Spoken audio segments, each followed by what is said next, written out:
So thank you all for joining us today. Really excited to have you here. And really excited to start talking through some of the topics we've got to talk about today. Just by way of introduction, my name is Titania Altius, and I am the Head of Member Services at PPL, and I will let our lovely panel introduce themselves. So I'll start with you. Hello, I'm Aoife, also known as Reevah. I'm an indie pop artist from Derry, and yeah, that's pretty much it. Hi, my name is Aine Cronin-McCarthy. I am a presenter and producer at BBC Northern Ireland, and I work across specialist music programming, including the likes of ATL Introducing, Full Taggart's House Party, and the Steve McCauley Show, where we very much champion all the best of homegrown new music. I am also an artist manager, and I manage Reevah, who is next to me. I also work at an indie label called Faction Records, which is based in Dublin. I work as AR at that, and this time last year I started my own sub-label within the Faction music family and created my own label called Bloom Records to release indie pop music as well. So yeah, that's me. My name is Chris Ryan. I guess I do two main things. I work as a music producer, making records with lots of different kind of artists, and sometimes writing, sometimes mixing, sometimes producing. But that's kind of that part of my brain. And the other side to it is I play in a band called Robocobra Quartet, and we make records and tour and do all that good stuff. And that's my life. And won last year's NI Music Prize. Thank you. Thanks for getting that in Yeah, there. this time last year. I was very tempted to come as like sort of a wrestler with it as on my belt and try to defend the title, but I've graciously Wish you did that. I graciously now won by Arborist. Yeah, well, there's always next year, Chris. It's always next year. Who's next? And I'm Jo Wright. I'm a music development officer at the Arts Council. And when I'm not at the Arts Council, I'm a music consultant and artist manager. Thank you. So we've got 45 minutes or so, and we're going to talk a little bit about some of the exciting opportunities in Northern Ireland, and we're going to talk about the music industry landscape in Northern Ireland as well. So we're going to have a bit of a conversation, back and forth, and then there'll be an opportunity for some questions after that. So I think I'm going to start with you actually, Jo, and we're just thinking about, given your role at the Arts Council, you're in a really unique position to sort of see what's all the exciting things that are happening. I think when you think about Northern Ireland yesterday, going to the awards, it was so exciting and it's so vibrant, and the scene is just so blossoming at the moment. So I wonder if you could talk us through some of the opportunities that currently exist at the Arts Council Northern Ireland for music creators. Yeah, absolutely. You know, my portfolio is probably one of the largest that any arts officer across any of the four nations has. So I have everything from traditional arts, uilleann pipe players like the amazing Breach Campbell, who we have captured, now lives in Belfast, which is great, right through to hip hop, the likes of Reevah and Robocobra, opera, you know, you name it, it's in my portfolio. So I get a really good kind of sense of everything that's out there, everything that's emerging, what's coming through. And with our programming, we have one major round of funding every year. So it's called the Support for Individual Artist, or SIAP. And it has a number of strands in it. So there's a general award, which is generally for anything. There is a Artist International Development Fund Award, which is done in conjunction with the British Council. So that's to develop international opportunities, self-arranged residencies on an international basis. Next to that, we have a Career Enhancement Award. So that is, again, you can work with anybody anywhere. So it can be an organisation or an individual, but it's based around skills development. Then at the top end, we have our major Individual Artist Award.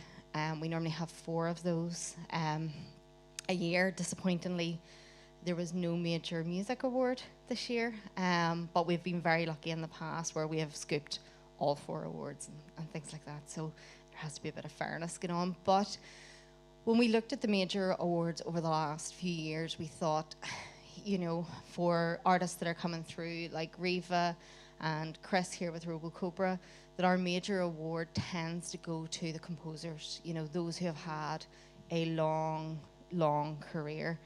And it's kind of like a, you know, fun risk, do what you want now that, you know, you've made it.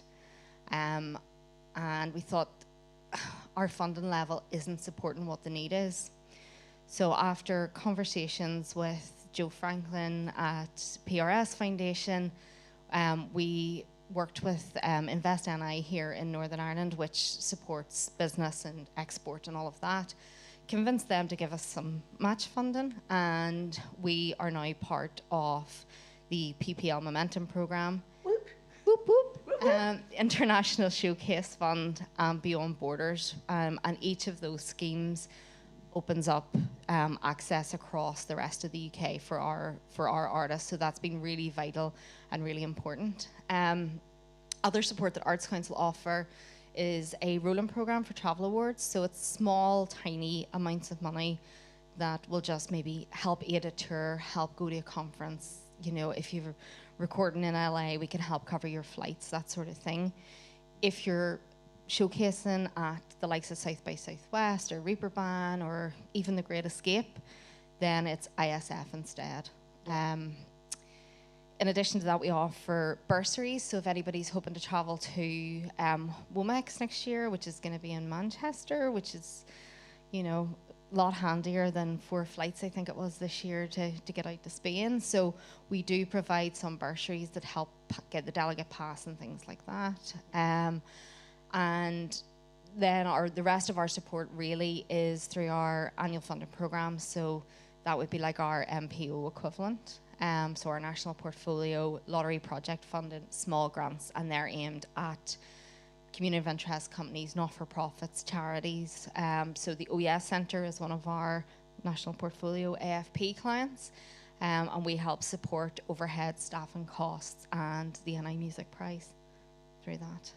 Fantastic. So lots and lots of support out there, and we know how much it's needed. And I was looking yesterday, we were having a chat, and I think it's over 20 music creators that we've supported via either the PPL Momentum Fund or the International Showcase Fund. I know we've got 1 or 2 very successful and very important creators on stage with us, but just thinking about the help that you as creators get in Northern Ireland from things like PPL Momentum and International Showcase, are there any examples you think actually I can pinpoint this really good example and the impact it had on a music creator from Northern Ireland? Is there anyone that comes to mind, or examples? Absolutely. So last night's NI Music Prize winner, Arborist, was a PPL Momentum awardee, and Mark wanted to go and work with a very specific producer. Mark is just an amazing songwriter. It's such a fabulous album. But what he wanted to do, the expertise weren't necessarily here. We do have an infrastructure gap. We have amazing producers like Chris, who's sitting right beside me. But different artists have different needs as well. And you know, Mark had a really clear vision of what he wanted to do. So he actually wanted to go off and record in the States. And that's where he created that amazing album. You know, between our General Arts Award of, it's now up to 5,000, at the time it would only have been 3,000, and a travel award of, you know, 700 quid, was not going to get that album made. Very far with it, right? So, you know, the proof is in the pudding. You know, he got the award, he made the record, he released it, he's won the music prize. About 3 or 4 months ago, he did one of the live sessions with Six Music. You know, it's just gone from strength to strength, and he wouldn't have had access to the networks if he hadn't have had that award. Yeah. You know, the judging panels, you know, that are independent, for those are made up of all of the industry experts, and just being on the radar for of people like that for artists in Northern Ireland is just amazing. You know, it's just it just puts us to the focus, especially with, you know, how PPL and PRS Foundation market the results and stuff as well. You know, the industry pays attention to it, and that really helps with leveling the playing field for artists here in Northern Ireland, who often, for an award like PPL Momentum, are not at the same stage as those London artists. They're actually a few steps behind. But once they have the award and they deliver on it, you can start to see the balance out, where they're now their impact on the industry and the industry's impact on them is nearly equal, which has just been amazing. And I think that's one of the reasons we're so proud to support it, because we know the impact that it has. And speaking of the impact, I know, Chris, I've got a whole list of things here, and I have to read for my card. I know you've had support through PPL Momentum, the International Showcase Fund. You're a talent development partner with the Moving On Music, and last year we know that you won the Northern Ireland Music Prize. So when we think about impact, I mean, having you on stage, I mean, what a great opportunity. Can you tell us about the impact for you on your career and everything that you've done so far and since? Yeah, I mean, it's really interesting. I think these sort of like funding, it's a lot more than just kind of getting a bag of money after filling in a good application. Do you know what I mean? It's definitely like a bit of a journey in a lot of ways. Like that, you shout out Moving On Music, you know, who I think I saw someone from Walk In there, Mark. You know, they're an organization here that they promote shows, but you know, because they're funded in a lot of ways, they're able to take massive risks and put on music that may not sell the kind of tickets that you need to do a gig, you know, at the Limelight or whatever. Do you know what I mean? Through a more commercial promoter. So like that's a really specific example there, right? Like it's a group of people who are interested in like pushing boundaries and maybe under kind of the commercial music system or purely a kind of capitalist approach, they might not be able to make that happen, you know. And maybe some people, myself included, wouldn't have my mind blown by seeing some stuff. And they luckily also are able to mentor people from here and do these talent development programs as well.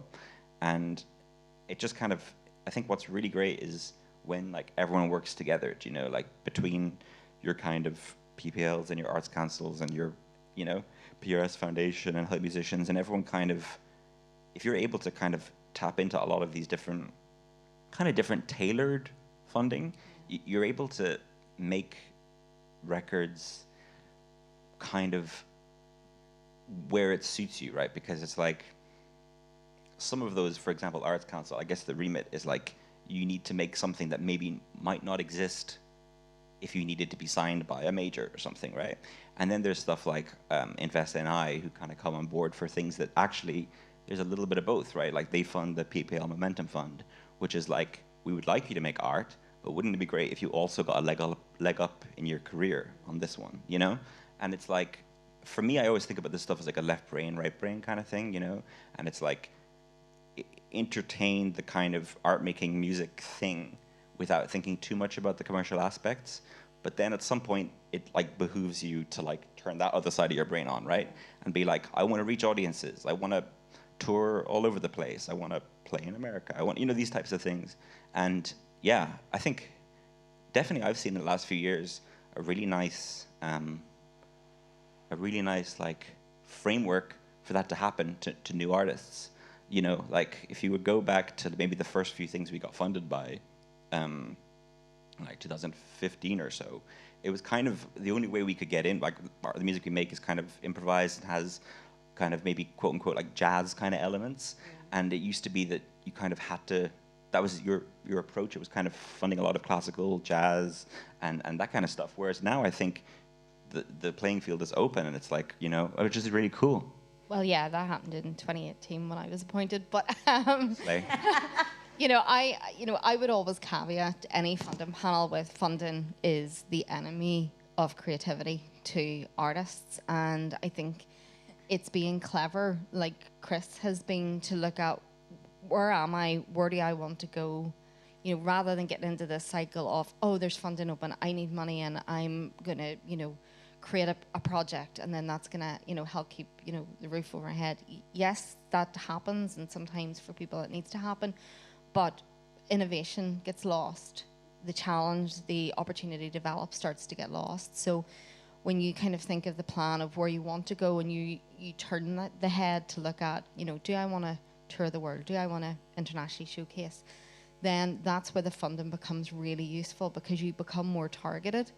And then as you're becoming more targeted and we're starting to see the development, then we can help aid that through the network of all the other funders of, there's been a lot of investment, what other opportunities, you know, are available. So sometimes we'll look at St. Patrick's Day in Washington, you know, at the Great Escape, I remember Joshua Burnside playing at South by Southwest and harassing the PRS Foundation staff to go and see him, and the next thing their minds were completely blown, and he did the Great Escape stage for them, you know, just because, you know, Josh is amazing, but, you know, and that gig was so sold out I couldn't even get in, you know. So it is sometimes it's looking at what are those other additional opportunities when we see these artists who are taking a step forward continuously. So like Robocobra have developed and developed and developed, you know, and now have a really strong international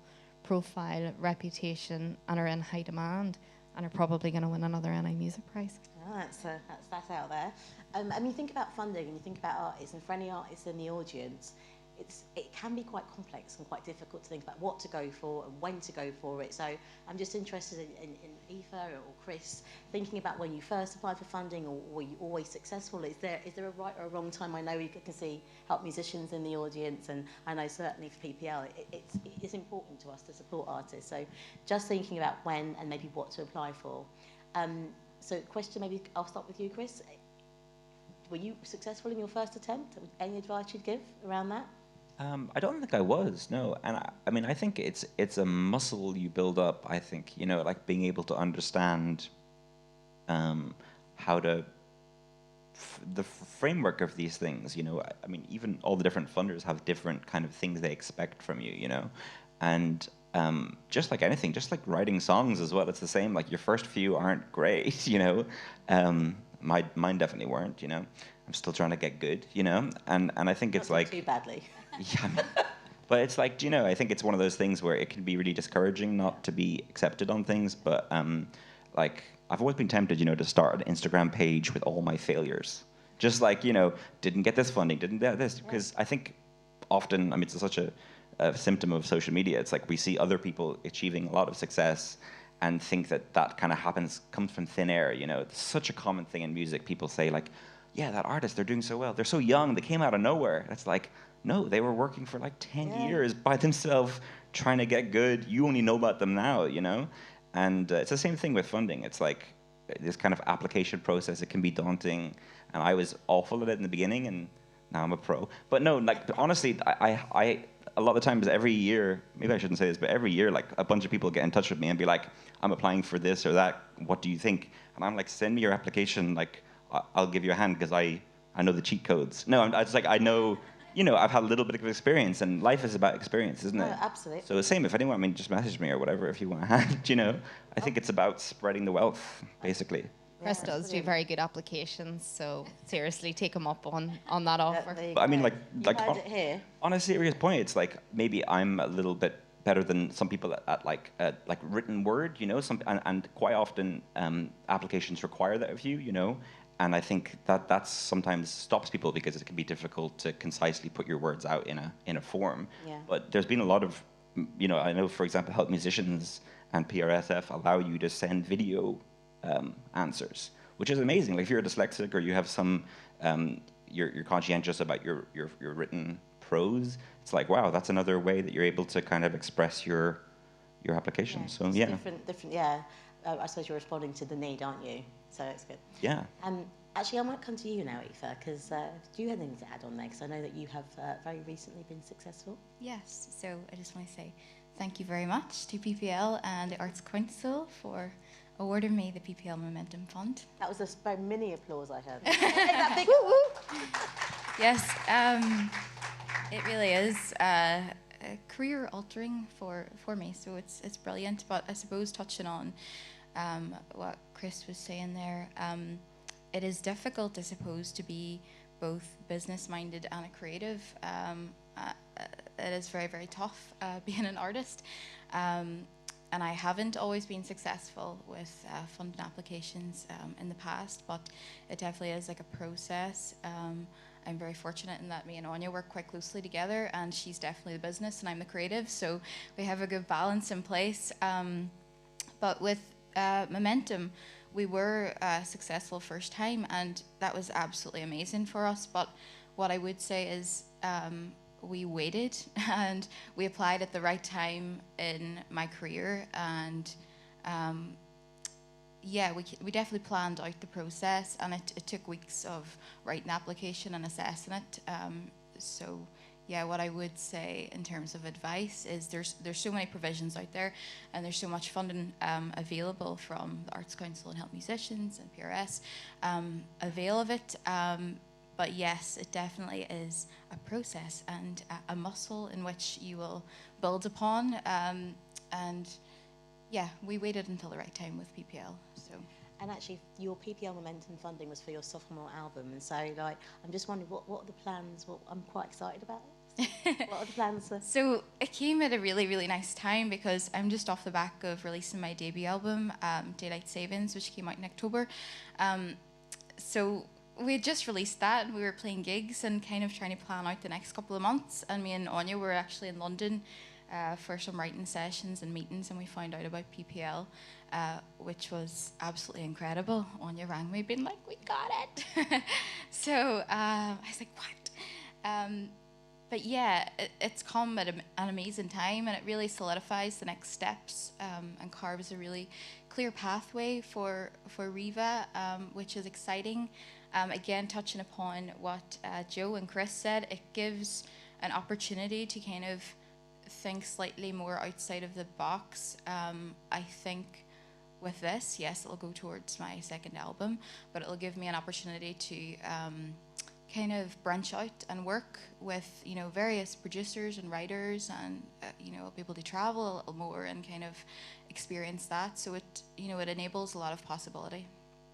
I think as well, sorry, you know, we've been talking, because of our development role, you know, we would talk with artists and their management, like Aoife and Aine, and, you know, international is obviously something that you have an eye on. So if there's anybody out in the room that has any sway with the likes of South by Southwest, definitely listen to Reevah's album and hit them up, because, you know, I think that you're going to do great things on an international scale, and there is, you know, you've already identified that you have a market out the US as well. So if anybody does have any sway, Thank you. if you don't ask, you don't get.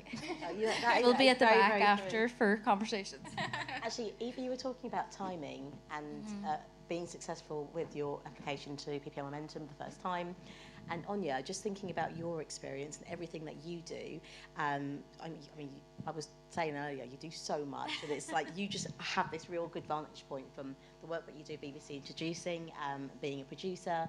How are you sort of harnessing, thinking about timing, thinking about what to apply for when? So when you're working with Aoife, how are you sort of harnessing your experiences and your experience in her, this amazing talent? Is there anything that you're picking up and doing?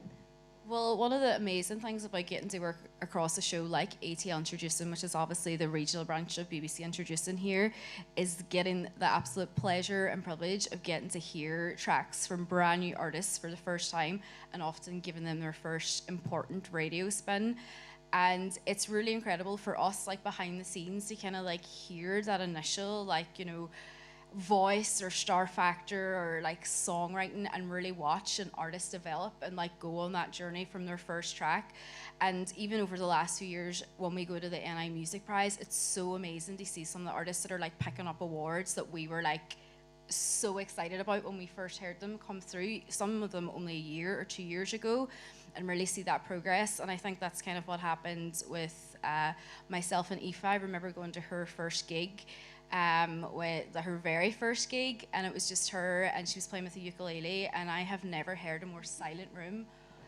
You could have heard a pin drop, honestly. And I watched her over the next few years kind of like build upon that, and like the direction that she wanted to go, and like, you know, she added more like members and players, and you could hear that development in her sound, to the point where I was like, okay, I'm excited now.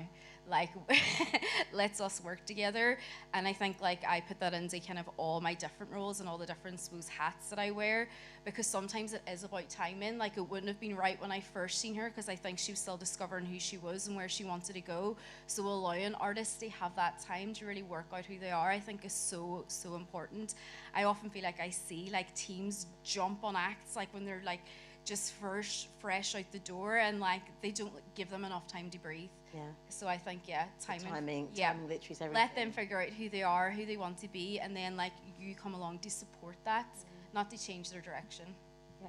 And then your role in BBC, you talked a little bit about BBC introducing and hearing amazing artists coming on. Yep. And we know the importance of those radio plays and like, how influential is that? If you think about, you hear some of these artists, how, I suppose when you think about, when I listen to BBC introducing, I think, wow, and often you're hearing people the very first time. Yep. How important are those sort of those first plays? It's honestly, like, one, it's so exciting for us as a team to be able to give artists that sort of first play or that support, but for them as well, even having worked on that sort of show over the last number of years, like the amount of people that will come up to you and be like, I cannot believe we got played in that show. It really does so much for them in the sense of, one, they're getting radio plays, so people out there who might not be familiar with them can hear them, they can build an audiences, but also for their confidence, I think it can do so much to know that they have reached a level where they're ready for radio play and stuff, and then that goes towards so many other things. When they're doing applications for PRS or PPL or whatever, that is something that they can include as like a marker of where they're at as well, and it can do so much for them. And obviously we've been branching out the last 2 years, and we're really trying to solidify kind of like our relationship with like the national team and stuff, and we obviously had great representation there the last few years with Gemma Bradley. You know, she was steering that ship for us at Radio 1, and kind of the opportunities that came from that for artists here who, like, you know, Northern Ireland can feel very separate sometimes, to make sure that like we are being viewed like across UK and Ireland is so important. And I think those like first initial plays from BBC Introducing can really do that.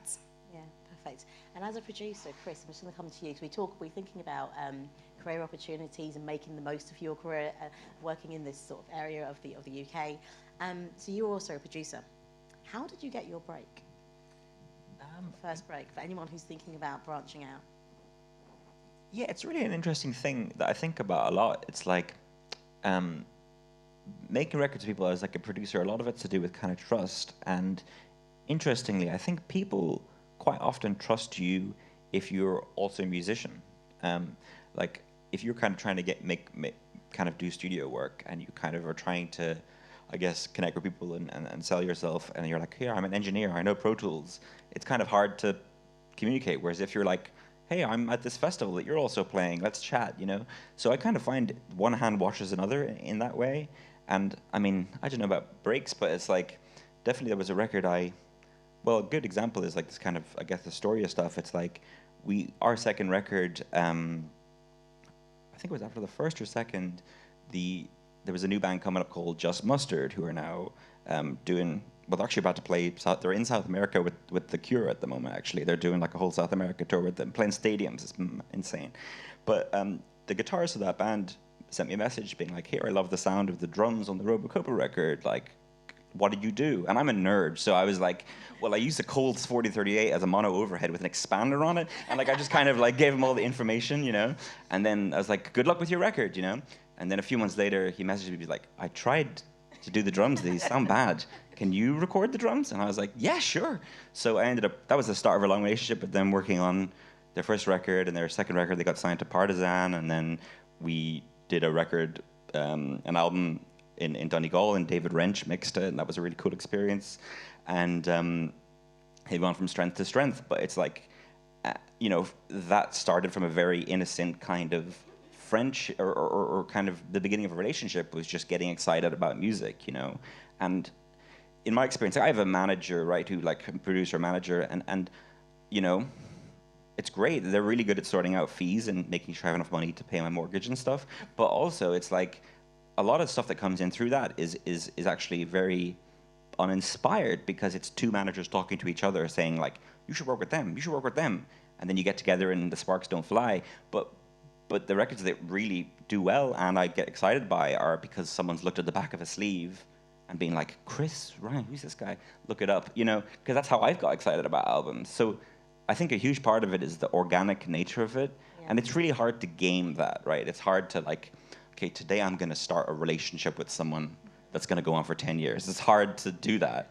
Can I just say, when we were outside talking, we were talking about just how busy life is and how you want to make the most of every opportunity. And you were saying to me that actually sometimes just saying yes And it sounds like clearly it worked this time, didn't it? Yeah, I mean, it's funny, and I'm actually in a little bit of a place at the moment where I'm trying to say no because I said yes too many times, and I pretty much had my brain was imploding. Why not to say no? Well, exactly. It's a balance, and I think it's about knowing like you only have so many hours of the day, right? And it's like what things excite you, and sometimes it's something you're excited by, but sometimes it's actually if someone.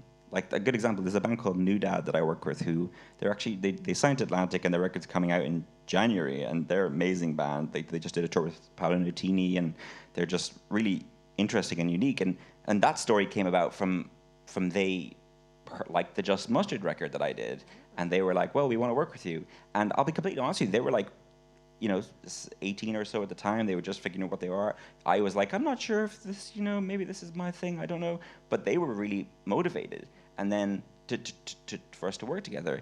And then I learned just how amazing they are by spending time with them, And it's kind of, and now I'm like, oh my God, I'm so thankful I said yes to that. Not that I was like, I'm not interested in this record, but it's like sometimes having a trust, you know what I mean? Either trusting yourself or sometimes trusting other people, Yeah. So, there's a lot of things like that I'm happy I said yes to. But, I think it's also really, burnout is real. And like, I was so burnt out by the middle of this year.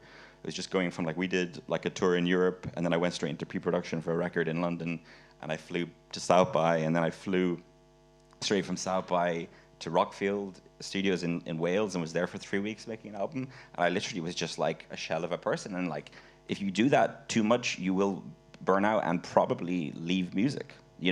And like that was something for me at the moment. I mean, where I'm like trying to get better at being like, actually, there's some things I should just not say yes to because you wouldn't want to lose the joy in it. You know what I mean? Yeah. And you wouldn't want it to be at the detriment of the things you've said yes to as well. If you say yes to everything, you might actually have a lower standard. You know what I mean? So I think it's as you can probably tell, it's something I've been thinking about a lot. Yeah. So saying yes is good, and saying no is good too. And saying maybe is really good. Maybe. I'm big on maybe at the moment. Yeah. Really. Seriously. Like, there's a few albums I'm talking to people, I'm like, maybe. I like that. Yeah. I like that. Maybe. So we've heard a lot about sort of timing being really important and like self-care clearly being really important and making the most of opportunities. And when you think about the industry in Northern Ireland and you think about if you're talking to musicians and other creators, I'm going to be, that annoying question, the one top tip question. I'm going to ask that question. So just thinking to all of you, if there was one top tip that you could give to other creators out there in Northern Ireland right now, and if maybe you think back 5 years ago, where were you what advice would you give yourself 5 years ago? So what's your one top tip to music creators in Northern Ireland to make the most of their career now and in the future? Is there a top tip? And I might start here. I'll start. I think it's all about making connections. We're fortunate, I suppose, being here and that we're in such a small pool and you kind of know all of the artists and you're able to get to know the industry very, very well. And it's just about making the effort to make connections. There's lots of great provisions in place here for, if you're an up-and-coming artist or starting out here in the OES Centre. I was fortunate to be a part of the Scratch My Progress programme. I can't remember what year that was, but and that's probably, during that time is when I made a lot of connections here within the Northern Irish music scene. So I would say it's just about reaching out, chatting to people, co-writing, I love that. I think I have a pretty similar answer, but just making sure you have like a good community of people around you. You're not always going to be everyone's like cup of tea and things like that, but I think when you have your own support system and like making sure you're able to like take care of yourself and things like that, like that's always a positive. And not to be too like despondent when like you feel like it's not happening for you. Find your own community, find your tribe, and like it'll always like work out. I love that. Find your tribe. Thank you, Anya. Chris, another one? Yeah, I mean, I think a lot of these types of things you have to just kind of trust yourself, And advice is really interesting because I feel like advice is only as useful as how interested you are to enact that advice, right? So, for example, someone could tell me the most perfect way to game TikTok, and like go viral and stuff. But that doesn't interest me, right? So if I take that advice and well, that's what I ought to do, I'll do that for a few weeks, get a bit burnt out, and just be like, and not do it, right? But it's like, so it's like, for me, it's like, I think one of the things I wish that I knew in the past was kind of just more to kind of trust yourself, really. Do you know what I mean? And follow your own kind of path, because basically then you don't stop, right? It's like, if you are doing everything everyone tells you what to do the whole time, and people will either actively or passively influence your decision making, right? It's like, if you're always people pleasing other people, at some point you're going to have no pleasure. Do you know what I mean? So I think like that would be, for me, would kind of just be like to try and trust yourself. I'd be like, trust yourself, baby. That's what I would say to myself. Trust yourself, baby. Yeah, I'm going to give the really boring answer with the funder's hat on is, if you don't get it, find out what went wrong and put it back in again, or look at what your need is the next time that opportunity's open, see does it fit, and then get that advice and just get it back in again. Because once you break the kind of, you know, the barrier, and you get the method for going, then you'll always, once you have it, once it clicks, that's it. You'll always have it. But it's just about sometimes getting that advice and just keep trying. Yeah. I did with my non-arts council hat on, I am very lucky to be one of the creative panelists for Help Musicians, and there was an application that had kept coming back, I know, as an external assessor. And this person, you know, had a lot of additional needs, but they were really determined. And every time the application got better and better. And I think like after the third go, then they got it, you know, and they got the maximum award. And it is sometimes about, you know, sticking that, readjusting your timeline and just going for it. But people like me are there. We're paid to give you the advice to get you across the line. We want to fund. You know, I fund lots of stuff that I have no interest in. That's just not my cup of tea, that I'm not going to play at home. But if I can see that there's opportunity for development, it's innovative to you. It doesn't necessarily need to be, you know, something crazy or brand new. But as long as it's innovative to you and it's going to enhance your career, and I can see it stepping forward, my job is to get you the money to be able to do that. So just keep at it. Feedback, isn't it? It's terrifying to get, but once you embrace it, you can really use it to sort of help you shape your next application. But it's that if you don't ask, you don't get. Yeah, perfect. Thank you. I think we will probably say thank you and then open the floor for questions. If there are any questions from the floor, please. We've got a wicked panel who are very excited about answering your questions. I can see one hand up already. Hello, thank you so much. That was a really great panel. My name's Roxanne. I'm a singer-songwriter, and I sit on the performer board at PPL.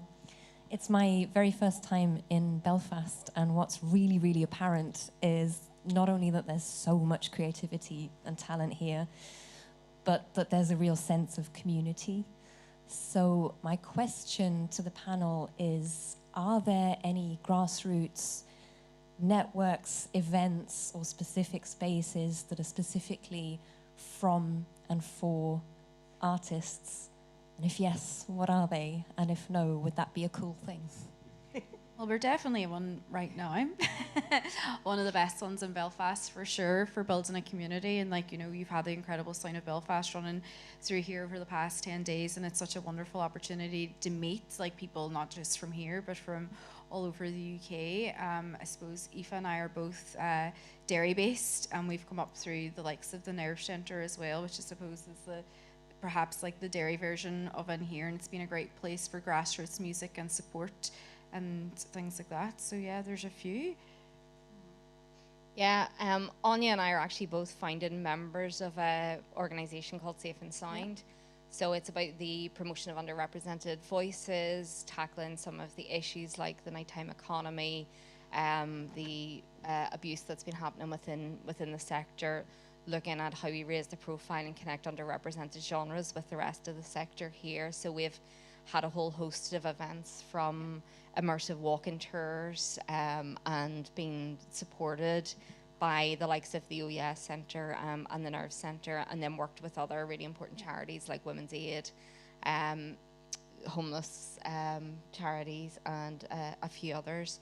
So, you know, we've been able to get safe spaces training and pass that out to other venues as well, with support through Help Musicians, mental health first aid, you know, so that, you know, individually we can add more within the various roles, because Anya and I both also wear an awful lot of hats. So there are also smaller groups that are now starting to form through other organisations like Hotbox. So they're working to kind of pull together the hip hop community and anybody that's kind of creating mobile music.